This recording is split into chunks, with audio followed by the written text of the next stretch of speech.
Avant qu'Abraham ne fût, je suis. Avec ces mots, Jésus a révélé une vérité cachée à la vue de tous. Je suis n'est pas juste une phrase, c'est le pouvoir créateur en vous. Ce que vous déclarez après « je suis » façonne votre réalité. Neville Goddard enseignait que lorsque vous dites « je suis riche », vous invoquez la richesse.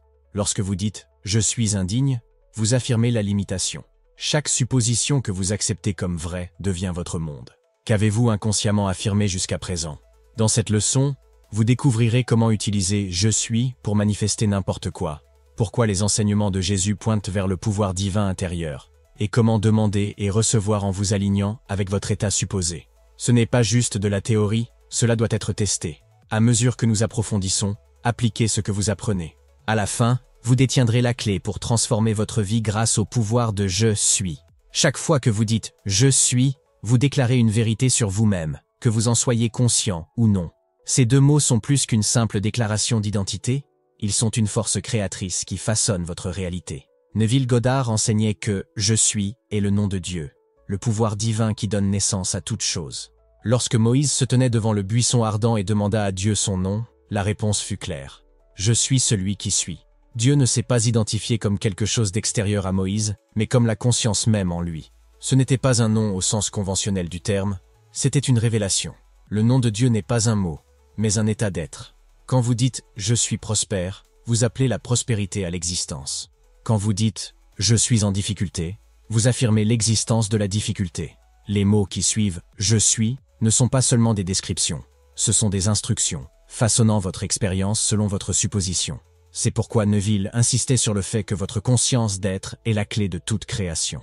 Si vous souhaitez transformer un aspect de votre vie, vous devez d'abord changer ce que vous affirmez être. La plupart des gens renforcent inconsciemment les limitations en répétant des suppositions négatives. Je suis toujours fauché. Je suis pas assez bien. Je suis malchanceux en amour. Ces affirmations, prononcées avec conviction, deviennent les forces invisibles qui dirigent leur vie. Mais voici la vérité. Votre monde est un miroir, reflétant l'état de conscience que vous occupez. Les circonstances de votre vie ne sont pas aléatoires. Elles sont le résultat direct des affirmations « je suis » auxquelles vous avez constamment cru. Si vous changez votre dialogue intérieur, votre monde extérieur doit s'y conformer. Ce n'est pas un vœu pieux, c'est une loi. Considérez les personnes qui réussissent naturellement dans la vie. Elles n'ont pas à se convaincre qu'elles sont dignes, elles le supposent. Sans s'en rendre compte, elles vivent dans l'état de « je suis confiant ». Je suis capable, je suis méritant. Leur monde extérieur suit en conséquence. Maintenant, demandez-vous, quelles affirmations « je suis » avez-vous répétées? Ont-elles façonné la vie que vous voulez? Sinon, que êtes-vous prêt à déclarer à partir de ce moment? Rappelez-vous, « je suis » n'est pas un reflet de ce qui est, c'est un ordre à ce qui sera. Choisissez judicieusement. Qui dites-vous que je suis? Dans l'évangile de Matthieu, Jésus pose à ses disciples une question profonde. Qui dites-vous que je suis? Au début, ils répondent par ce que les autres ont dit. Certains l'appellent Jean-Baptiste, d'autres Élie, d'autres encore Jérémie. Mais il insiste.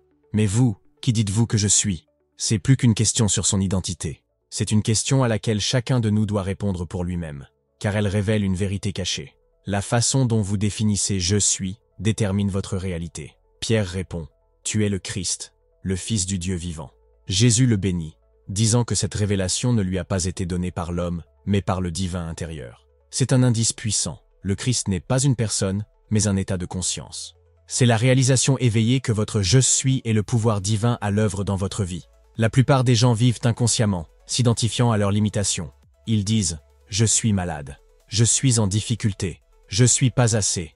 Mais si la question de Jésus vous était destinée, si on vous demandait maintenant « qui dites-vous que je suis ?»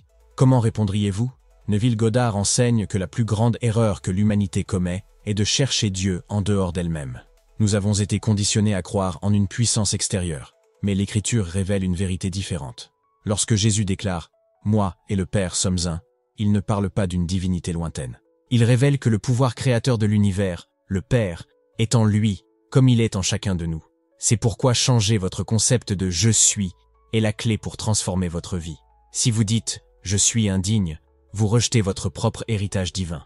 Si vous dites « je suis béni »,« je suis abondant »,« je suis amour », vous entrez dans la conscience de votre vraie nature. Votre vie reflètera toujours l'identité que vous assumez. Au moment où vous affirmez, avec conviction, un nouvel état d'être, le monde autour de vous commence à changer. Qui dites-vous que vous êtes? Votre réponse n'est pas seulement des mots, c'est une prophétie. Et cette prophétie sera accomplie. Le vrai pouvoir divin. Neville Goddard enseigne que votre imagination est Dieu en action. Le monde que vous expérimentez n'est pas créé par la chance, le destin ou des forces extérieures. Il est façonné par ce que vous êtes conscient d'être. Ce que vous acceptez comme vrai dans votre imagination doit apparaître dans votre réalité. Tout ce que vous avez jamais accompli, possédé ou expérimenté a d'abord commencé comme une pensée. Avant d'entrer dans une pièce, vous vous êtes imaginé là. Avant de parler, vous avez eu une conversation intérieure. Le monde invisible de votre esprit précède tout ce qui est visible. La plupart des gens croient ce qu'ils voient, mais Neville inverse cette idée. Ce que vous voyez n'est qu'un reflet de ce que vous avez d'abord cru. Si vous pensez constamment « je suis bloqué », votre imagination, agissant comme le pouvoir divin, doit extérioriser cette condition. Mais si vous déclarez hardiment « je suis libre, je suis illimité », alors la réalité doit s'aligner sur cette nouvelle supposition. L'erreur que beaucoup font est de penser que l'imagination est de la fantaisie.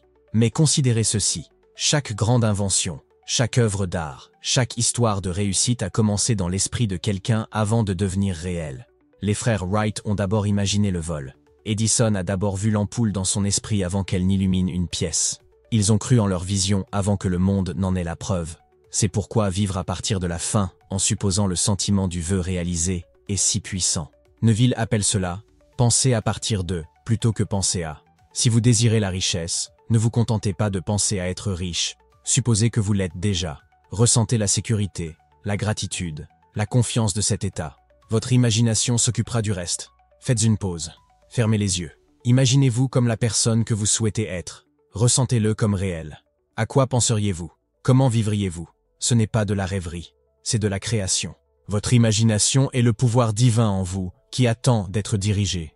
Ce que vous acceptez continuellement comme vrai dans votre monde intérieur se transformera en fait dans le monde extérieur. La question est, qu'imaginez-vous en ce moment? Est-ce que cela crée la vie que vous désirez? Supposez et recevez. Neville Goddard n'a pas demandé à ses élèves d'accepter aveuglément ses enseignements.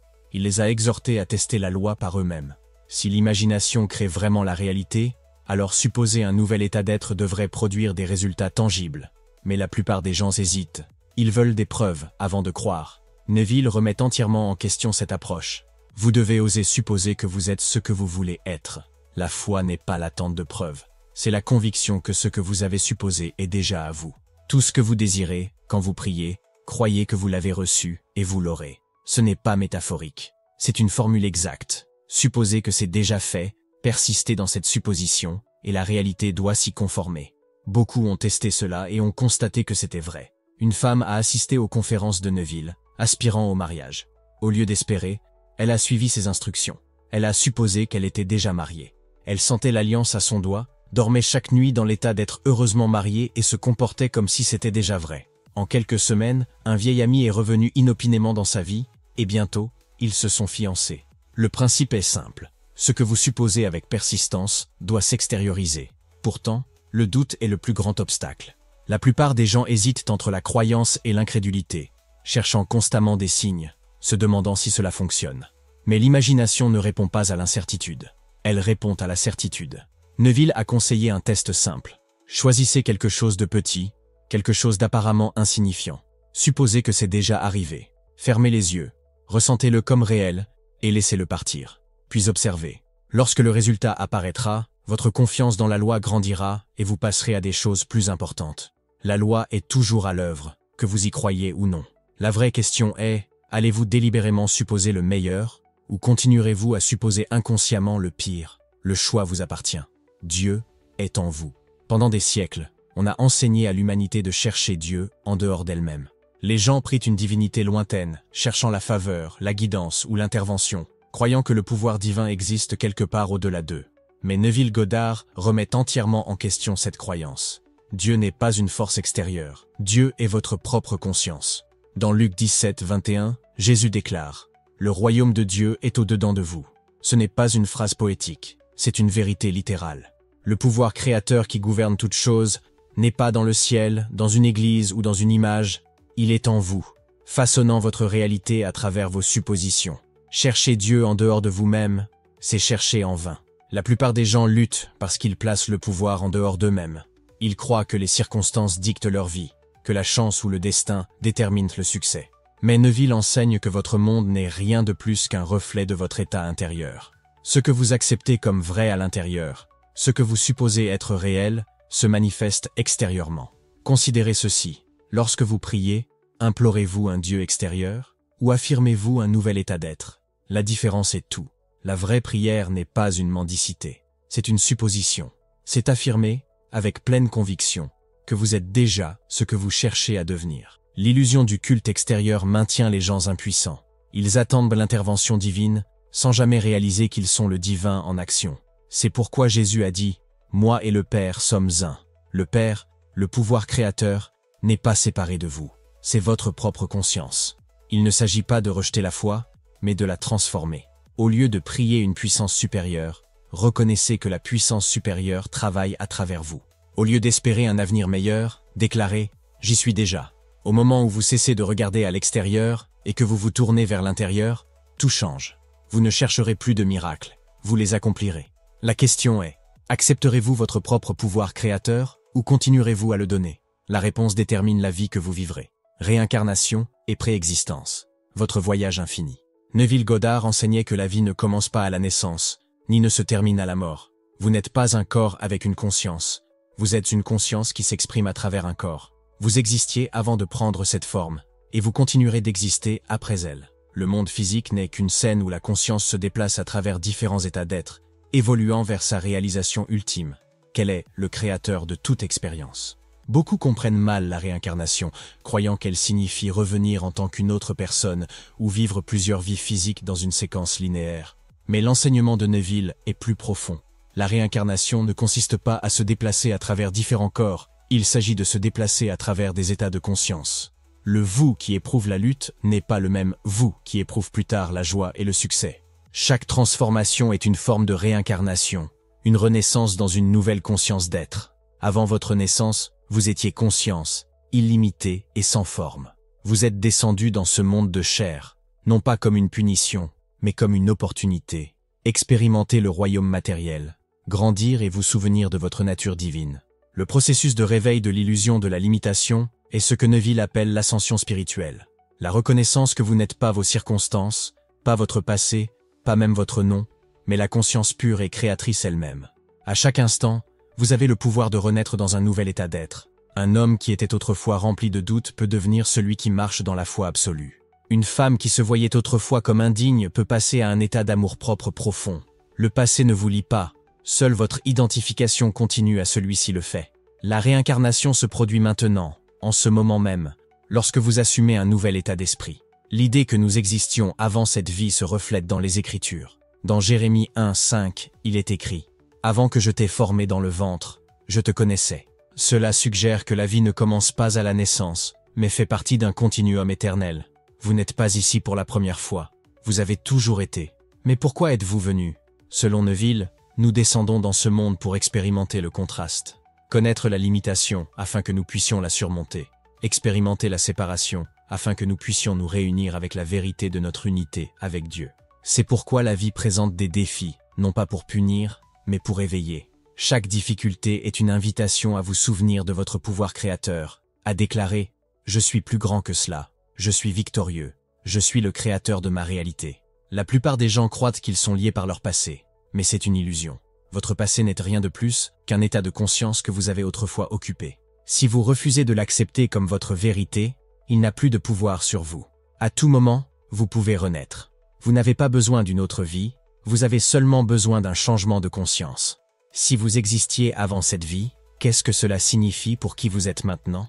Cela signifie que vous n'êtes pas lié par le temps, ni limité par les circonstances. Vous devenez toujours. Vous vous déplacez toujours à travers les états, expérimentant de nouveaux niveaux de conscience. Et la seule question qui reste est la suivante. Que choisirez-vous de devenir ensuite? Chaque expérience de la vie, qu'elle soit joyeuse ou douloureuse, a un but. Neville Goddard enseignait que la vie n'est pas quelque chose qui vous arrive, c'est quelque chose qui arrive à travers vous. Les circonstances de votre vie ne sont pas des coïncidences ou des accidents. Elles sont le reflet de votre état de conscience, extériorisé sous forme physique.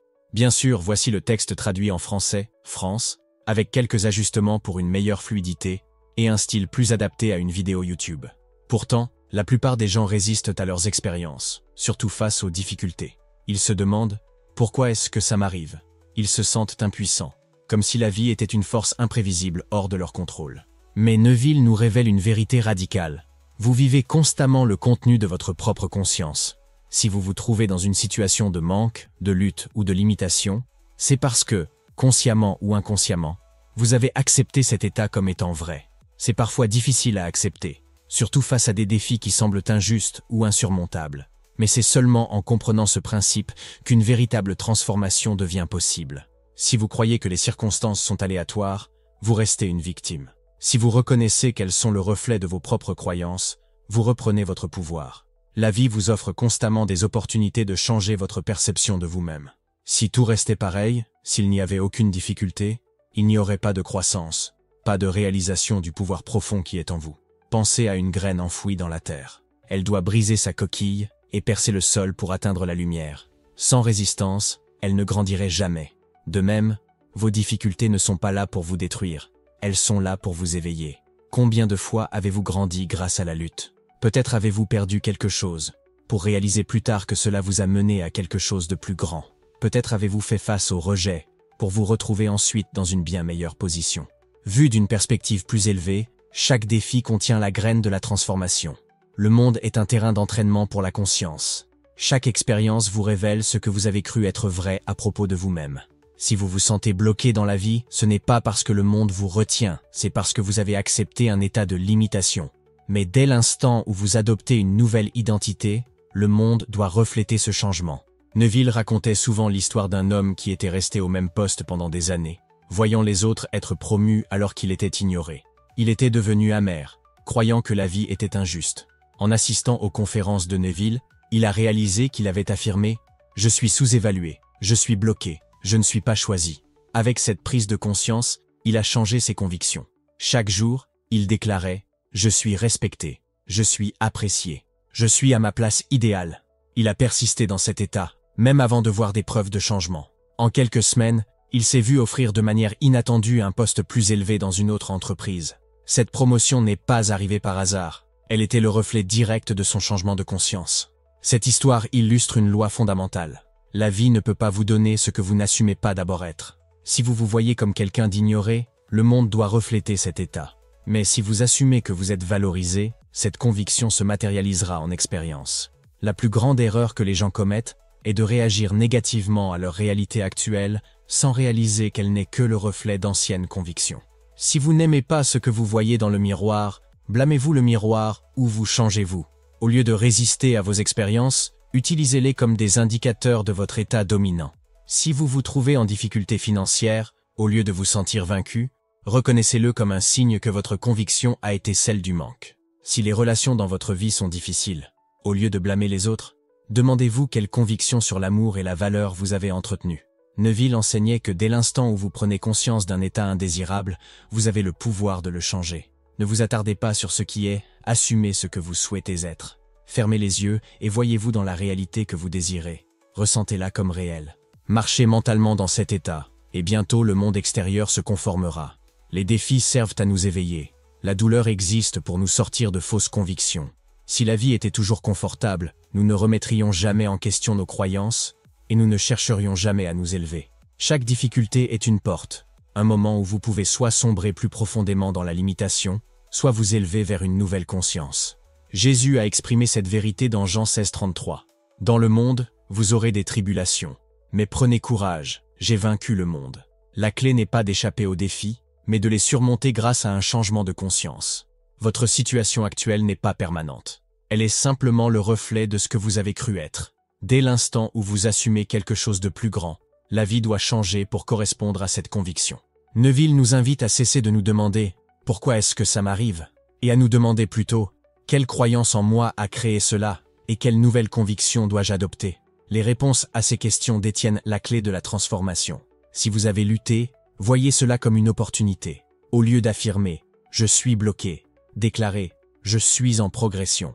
Au lieu de dire « Je suis toujours en difficulté », dites « Je prospère ». Le changement de conviction peut sembler subtil au début, mais avec persévérance, la réalité doit suivre. Il n'y a aucune expérience qui ne serve à rien.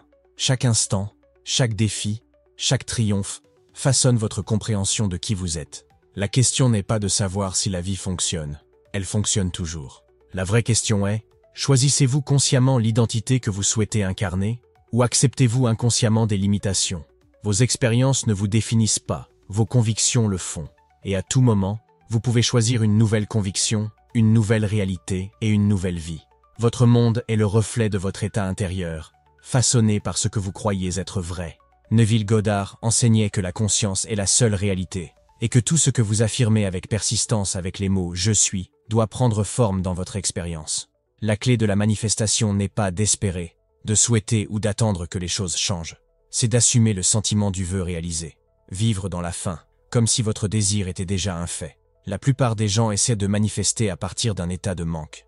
Ils affirment « je veux être riche » ou « j'espère être aimé », sans réaliser que vouloir et espérer ne font qu'affirmer l'absence de ces choses. Le pouvoir créateur de « je suis » ne reconnaît pas les désirs futurs. Il répond seulement à ce qui est considéré comme vrai maintenant. Si vous dites « je vais réussir », vous repoussez inconsciemment le succès dans le futur, en faisant quelque chose qui reste juste hors de portée. Mais lorsque vous déclarez « je suis réussi » et que vous le ressentez comme réel, vous entrez dans cet état maintenant. Neville soulignait que le sentiment est le secret. Il ne suffit pas de prononcer les mots. Vous devez ressentir leur vérité. Si vous répétez « je suis riche », mais que vous ressentez intérieurement de la peur et du doute, votre état dominant reste celui du manque. Le but est d'incarner le sentiment d'être déjà la personne que vous souhaitez devenir. Si vous désirez l'abondance, que ressentiriez-vous si vous étiez financièrement libre? Si vous désirez l'amour, que ressentiriez-vous si vous étiez profondément chéri? Ces sentiments sont le pont entre l'imagination et la réalité. Pour tester cela, Neville suggérait un exercice simple mais puissant. Avant de vous endormir, entrez dans un état de relaxation et supposez que votre vœu est déjà exaucé. Voyez-le dans votre esprit. Ressentez les émotions comme si c'était réel et endormez-vous dans cet état. Le subconscient, qui est le plus réceptif dans cet état de somnolence, prend ces suppositions et les externalise dans votre monde éveillé. Beaucoup de ceux qui ont appliqué cette technique ont vu leur désir se manifester d'une manière qu'ils n'auraient pas pu anticiper. Un étudiant de Neville, qui était au chômage depuis longtemps, a commencé à affirmer chaque soir « Je suis employé avec profit. Je prospère dans mon travail ». Bien qu'il n'ait aucune piste et aucun entretien à ce moment-là, il a persisté dans la conviction qu'il était déjà employé. En peu de temps, une vieille connaissance lui a offert de manière inattendue un poste qui dépassait son emploi précédent en termes de salaire et de satisfaction. Le changement n'est pas venu de l'effort ou de la lutte, mais d'un changement de conscience. Vos convictions dictent ce que vous recevez. Si vous croyez que la vie est difficile, elle le sera. Si vous supposez que vous êtes toujours au bon endroit au bon moment, des opportunités apparaîtront sans effort. La question est, qu'affirmez-vous avec vos déclarations « Je suis » ? Affirmez-vous l'abondance, le succès et la joie? Ou renforcez-vous inconsciemment la limitation? Neville nous rappelle que le monde n'est pas séparé de vous. C'est votre conscience rendue visible. Ce que vous vous sentez être, vous le vivrez. Dès l'instant où vous assumez quelque chose de nouveau et que vous persistez dans cet état, la réalité doit se conformer. Le choix vous appartient toujours. Qu'allez-vous déclarer être aujourd'hui? À travers l'histoire, les enseignements spirituels ont souligné une transformation profonde qui se produit lorsque l'on s'éveille à sa nature divine.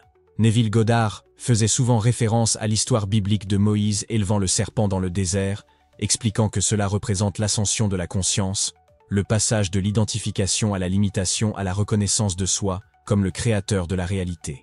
Dans le livre des Nombres, il est demandé à Moïse d'élever un serpent de bronze afin que ceux qui le regardent puissent être guéris. Cette histoire est profondément symbolique. Le serpent, souvent associé à l'existence terrestre, représente les états inférieurs de la conscience, la peur, le doute et la limitation. L'élever signifie la transcendance de ces limitations, l'élévation de la conscience à un état d'être supérieur. Jésus reprendra plus tard cela dans Jean 3,14 en disant « Et comme Moïse éleva le serpent dans le désert, il faut de même que le Fils de l'homme soit élevé. » Ce n'est pas un événement historique, mais un processus interne. Le Fils de l'homme représente le soi éveillé, la réalisation que je suis est le seul pouvoir. Neville enseignait que cette élévation de la conscience est la véritable résurrection. C'est le moment où un individu cesse de se voir comme simplement humain et reconnaît son autorité divine. La plupart des gens restent piégés dans des états inférieurs, s'identifiant à la lutte, au manque et aux circonstances extérieures. Mais dès l'instant où ils changent de conviction, déclarant « Je suis libre, je suis illimité, je suis divin », ils s'élèvent vers une réalité supérieure. c'est le sens de l'ascension, non pas un événement physique, mais une transformation radicale de la perception de soi. Ce changement s'accompagne souvent de changements profonds dans le monde extérieur. Un homme qui croyait autrefois qu'il était impuissant voit soudain des portes s'ouvrir sans effort. Une femme qui vivait dans une peur constante éprouve une paix profonde et inébranlable. Le monde extérieur reflète l'élévation intérieure. Neville décrivait cela comme « passer du désert du doute à la terre promise de l'accomplissement ». La terre promise n'est pas un lieu, mais un état d'esprit, un état où l'individu vit pleinement dans la conscience qu'il est le pouvoir opérant dans son monde. Le processus d'ascension n'est pas toujours immédiat. Il exige de la persévérance, une élévation continuelle de la pensée au-dessus des apparences. Lorsque des doutes surgissent, ils doivent être accueillis avec la conviction inébranlable que ce qui est supposé dans la conscience sera externalisé. Tout comme le serpent devait être élevé pour que la guérison ait lieu, la conception que l'on a de soi doit être élevée pour qu'une véritable transformation ait lieu. La question est, qu'allez-vous choisir d'élever dans votre propre vie? Allez-vous continuer à vous attarder dans d'anciens états de limitation, ou allez-vous élever votre conscience et revendiquer votre héritage divin? Le choix vous appartient toujours. Neville Goddard enseignait que, tout comme nous façonnons notre propre réalité par la conviction, nous avons aussi le pouvoir d'élever les autres en supposant le meilleur pour eux. La plupart des gens croient qu'aider quelqu'un signifie offrir une assistance physique, donner des conseils ou essayer de changer les conditions extérieures. Mais Neville révèle une vérité plus profonde.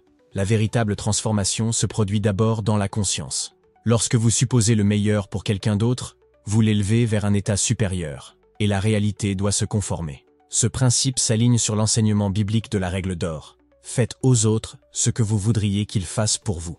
Mais Neville étend cela au-delà de l'action. Il l'applique à l'imagination. Pour vraiment aider quelqu'un d'autre, vous devez le voir comme déjà entier, abondant et épanoui. Si un ami est en difficulté, ne renforcez pas sa lutte en sympathisant avec ses limitations. Au lieu de cela, supposez pour lui qu'il l'a déjà surmonté. Une femme a un jour approché Neville, inquiète de l'incapacité de son frère à trouver du travail. Elle avait passé des mois à s'inquiéter et à prier, mais rien n'avait changé. Neville lui a conseillé de cesser de le voir comme chômeur et d'imaginer plutôt qu'il lui parle de son merveilleux nouveau travail. Elle a fait cela tous les soirs avant de s'endormir, imaginant son excitation et sa gratitude. En peu de temps, son frère a reçu de manière inattendue une offre d'emploi qui lui convenait parfaitement. Il n'avait rien fait de différent, mais sa conviction avait changé, et la réalité a suivi. Cette méthode n'exige pas de dire à l'autre personne ce que vous faites. En fait, elle est souvent plus efficace lorsqu'elle est faite en silence. Lorsque vous maintenez une nouvelle image de quelqu'un dans votre esprit, vous influencez sa réalité sans résistance. Beaucoup de gens renforcent inconsciemment les luttes de ceux qui les entourent en reconnaissant constamment leurs difficultés. Mais pour vraiment aider, il faut s'élever au-dessus des apparences et supposer que le résultat souhaité est déjà atteint. Ce principe s'applique à toutes les relations, amis, famille, même inconnus. Si vous voulez l'harmonie, supposez que les autres sont gentils et aimants. Si vous voulez le succès pour un être cher, voyez-le comme déjà réussi. Le monde reflètera votre conviction. C'est pourquoi Neville insistait sur le fait que la seule vraie prière est la conviction. Vous ne suppliez pas pour un changement, vous le déclarez comme déjà fait. Le pouvoir d'élever les autres est toujours entre vos mains. Vous pouvez choisir de voir les gens comme des victimes des circonstances, ou vous pouvez supposer leur grandeur, sachant que la conscience est la seule réalité. La question est, comment allez-vous utiliser votre pouvoir? Allez-vous continuer à voir les autres tels qu'ils sont, ou allez-vous les voir tels qu'ils pourraient être? Le choix détermine ce qu'ils, et vous, vivrez. Votre monde reflète vos convictions. Je suis est le pouvoir créateur en vous, façonnant la réalité à travers la croyance. Persistez dans la conviction de votre vœu exaucé, car la manifestation répond à la certitude, pas à l'hésitation. Vous êtes le créateur de votre expérience. Qui dites-vous être? Votre réponse façonne tout.